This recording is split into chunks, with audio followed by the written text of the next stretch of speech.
bell curve. We also call it a normal distribution curve.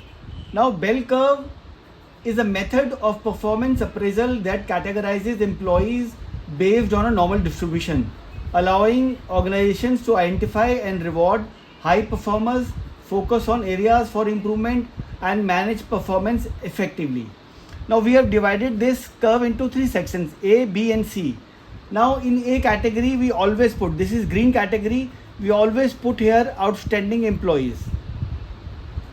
Outstanding employees. Okay. Now, in B category, there are three colors: yellow, green, and blue. Now, in yellow category, we always say that we have a room for improvements. Room for improvements. These are those employees who have room for improvement, but they fall under category of B. In green color, we say that they are the employees who meets expectations. Who meets expectations. Now, if you actually see, we have made this curve a little bigger, wider, okay, because most of the employees fall under this category, green category, who meets the expectation. And this blue category, we call it as exceeds expectations. Exceeds expectations. This is the category जो employee expectations exceed करते हैं. Now C category is left.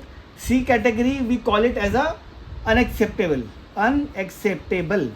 which is मतलब ये category जो है उसको हम L5 rating देते हैं जनरली. ठीक है, L5 रेटिंग मतलब होता है उसको हम PIP पे डालेंगे. अब हम कैटेगरी वाइज देखते हैं. कैटेगरी वाइज क्या होता है? इस कैटेगरी में हम डालते हैं 20% ऑफ एम्प्लॉयज़. इस कैटेगरी में हम डालते हैं 70% ऑफ एम्प्लॉय. एंड इस कैटेगरी में हम डालते हैं 10% of employ. This makes 70, 20, 90 plus 10, 100. तो ये कैटेगरीज में डिवाइड करते हैं. ऐसे परफॉर्मेंस अप्रेजल मेथड को हम डिस्ट्रीब्यूट करते हैं इन बेल कर्व.